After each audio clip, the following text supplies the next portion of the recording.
In 2011, Congress enacted major patent reform in the Leahy-Smith America Invents Act, AIA. The AIA, among other things, created inter-party reviews, IPR, and a procedure during which the U.S. Patent and Trademark Office, PTO, Patent Trial and Appeal Board, PTAB, reviews if a issued patent is valid. In particular, IPR allows any person other than patentees to petition the PTAB for review of a patent. After receiving a petition, the PTAB may institute a IPR if it determines that there is a reasonable likelihood that the petitioner would prevail.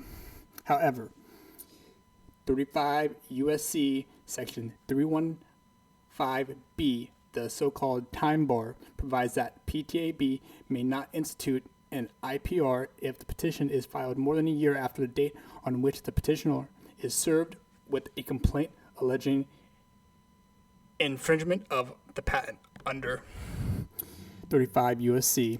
Section 314D, the so-called no appeal provision. Moreover, the PTAB determination to institute a IPR under this section shall be final and non-appealable. In Thrival Inc. vs. Click-to-Call Technologies LP, decided on April 20th, 2020, the Supreme Court interpreted the no appeal provision broadly by holding that the PTAB's determination that an IPR is not time-barred falls within 314D and therefore may not be appealed. The decision to click to call may have considerable implications for the breadth of the PTAB authority moving forward.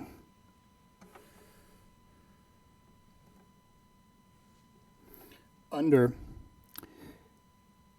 35 U.S.C. Section 311, any person other than the patentee may petition the PTAB to review an issued patent to see if it's valid on certain grounds. The petitioner may assert, for example, that the patent invention would have been obvious and thus a patent should not have been issued. The patent owner may then file a preliminary response. The PTAB decides based on the petition and preliminary response whether there is a reasonable likelihood that the petitioner would prevail with respect to at least one of the patent claims challenged in the petition. If the PTAB determines that there is a reasonable likelihood that the petitioner will prevail, it may formally institute a IPR. In addition to demonstrating a reasonable likelihood of success on the merits, the petition may also meet a number of procedural requirements. For example, the petitioner must identify all real parties in interest, identify the challenge patent claims and the grounds for the challenge, with particularly pay a fee set by the PTO. The petitioner also must establish that the petition is not time barred under Section 315B, which provides that the PTAB may institute an IPR if the petition is filed more than 1 year after the date on which the petitioner is served under a complaint alleging infringement of the patent. Under Section 314D, the PTAB determination whether to institute an inter-parties review is final and non-appealable. If the PTAB institute an IPR, the PTAB conducts a streamlined administrative procedure to adjudicate the issues presented in the petition. During IPR proceeding, the parties file further arguments, and the patent owner may move to amend the patent. The PTAB then holds a hearing and issues a final written decision explaining whether the challenged patent claims are valid.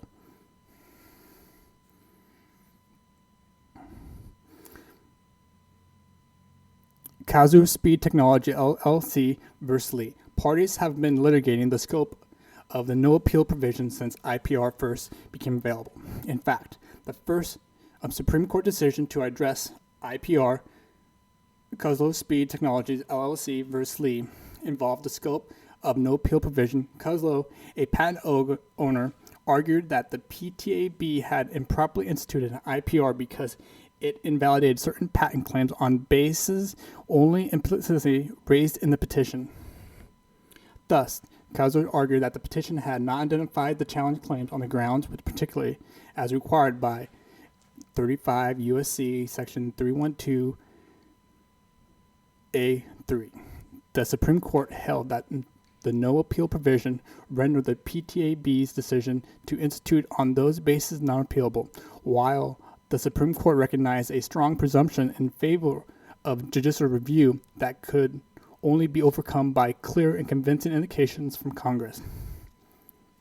It held that the language in Section 314D met the standard to hold, otherwise the court reason would undercut the congressional objective of allowing the PTO to revisit patentability determinations. The court doubted that Congress would have given the PTO these reviewed powers if it thought that the agency's final decision could be unwound under some minor statutory technicality related to its preliminary decision to institute an IPR. Nonetheless, the Supreme Court indicated that Section 314D scope is not boundless, and particularly the court cautioned that the no appeal provision applies where the grounds for attacking the decision to institute an IPR consists of questions that are closely tied to the application and interpretation statute related to the decision to institute. Thus, the court stated that it was not deciding whether the no appeal provision would apply to appeals that implicate constitutional questions. That depends on less closely related statutes, or the present other questions of interpretation that reach, in the terms of the scope and impact, well beyond this section. The court also indicated that shenanigans where the PTAB acted beyond its statutory jurisdiction would be reviewable. The Supreme Court decision in Click to Call. On April 20th, 2020, the Supreme Court issued its decision in Thriver Inc. versus Click to Call Technologies LP. Justice Ginsburg, opinion for 7 justices, held that the no appeal provision in 314D bars judicial review of PTAB determination regarding Section 315B time bar. The court reasoned that the time bar is part of the institution decision and therefore barred from review under 314D. The court also determined that the purpose and design of the statute creating IPR reinforces the conclusion that the no appeal provision applies to the time bar because IPR sought to weed out bad patent claims, and allowing review of the time bar would permit the continued enforcement of patents held to be invalid. Justice Thomas and Alito did not join the portion of the opinion addressing the purpose and design of the statute. The court rejected the click-to-call arguments that Section 314D does not apply to time bar determination, including its attempt to read Section 314D as limited to its initial merits determination. The court found the argument foreclosed by Kauzu and inconsistent with related no appeals provision that Congress drew more narrowly. If Congress had intended for Section 314D scope to be narrow, the court reasoned it would have used narrower language. Accordingly, the court vacated and reprimanded the U.S. Court of Appeals for the Federal Circuit judgment with instructions to dismiss the appeal for lack of jurisdiction. Justice Gorsuch dissented, with Justice Sotomayor joining much of the dissent. Justice Gorsuch argued that Section 314D text indicates that no appeal provision only applies to PTAB initial determinations on the merits, rather to institute IPR, and not to other determinations. Justice Gorsuch contended that Kauzu's statement to the contrary was not binding and should not control the present case. Moreover, Justice Gorsuch argued that the presumption of judicial review indicates that the no appeal provision should be read narrowly to reach only the initial merits determination.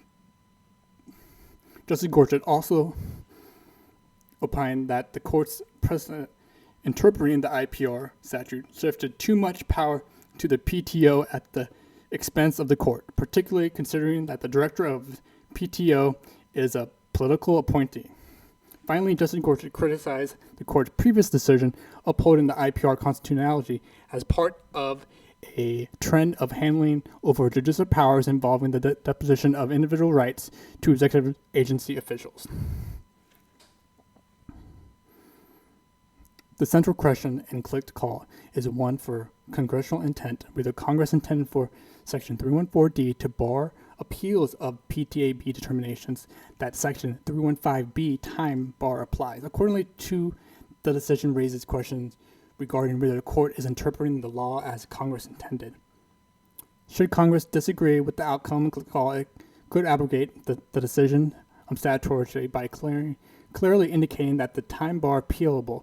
For example, the Stronger Patent Acts of 2019, a bill introduced in the 116th Congress, would narrow Section 314D to apply only to the merits determination of the institution decision and not procedural determinations like the time bar. Patent owners contend that reviewing time bar determination provides an important check on the PTAB's power and the PTO more broadly. Not having the check, some argue, allows the PTAB to determine the scope of its own authority without review by an Article III court.